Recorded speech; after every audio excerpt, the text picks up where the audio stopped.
My name is Elfreda, Jonker. I'm the Client Portfolio Manager at Alphinity Investment Management. Today I have Monique Rooney with me. She's one of our new senior analysts in our domestic team, and we will be reflecting on a recent trip to the US and in particular Washington, DC. So Monique, you were literally in the eye of the tariff storm. Tell us, where did you go and who did you see? Yeah, it was quite fortuitous. It wasn't planned that way, but it just happened to be that I was boarding the plane to the US on Liberation Day as Trump was unveiling his tariff announcements. So I spent majority of my time in Washington meeting, former presidential staffers as well as current congressmen. I had a day in New York kind of meeting mostly data center and industrial companies, and then ended the trip in Houston where I spent a couple of days meeting with energy companies largely as well as the EPC companies too. Very interesting and a broad range of sectors covered there. So let's start really where it's all happening at the moment. Washington, DC must have been super interesting. Tell us, what are the key highlights that you learned there? Yeah, look, it was very interesting and it was just changing on a daily basis as we were there. But I think certainly the key themes and topics that came up were firstly around tariffs, obviously, but there was a very strong consensus from the very beginning that, tariffs would get negotiated down, exemptions would be made, and that this was all a part of kind of Trump's art of the deal at play.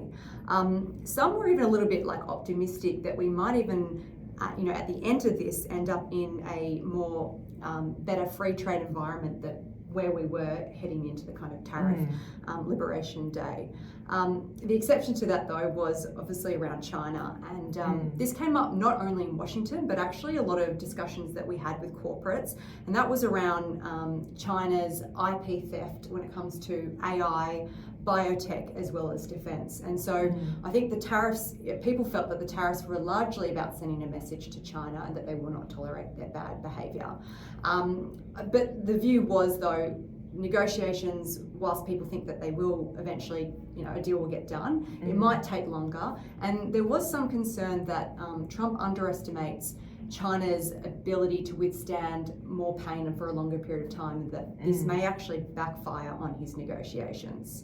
And then I would say that kind of the third key thing that was spoken about a lot is manufacturing. Obviously Trump is very passionate and wants to bring that back onto US soil, but in conversations again in Washington and corporates, there wasn't a lot of confidence that this would happen at scale, and that's because of the economics firstly. It's hard to make them stack, but then also these have been made under executive orders that could be reversed just as easily in 4 years' time under a different administration. So, that lack of confidence for companies to actually invest hard dollars, not knowing what the future will necessarily look like.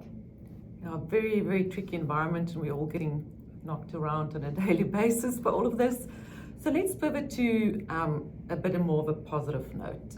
One of the things Trump promised the US consumer was tax cuts. Yep. Tell us, what were the key takeaways there? Yeah, I thought that was really interesting. I'd gone over thinking there's got to be something great on the tax side of things to offset the impact of the tariffs. But it was quite interesting.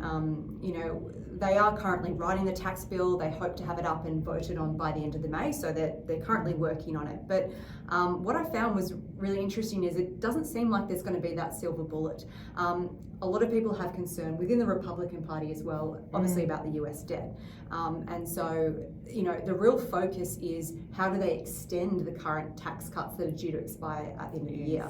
And just to do that, they have to find $4.5 trillion of spending to cut to kind of balance the budget just to do that. So real focus on that presently.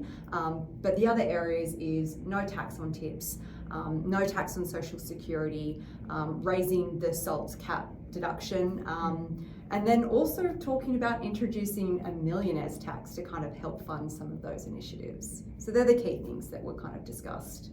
Very interesting, and really hard to see how Doge is going to get to $4.5 trillion.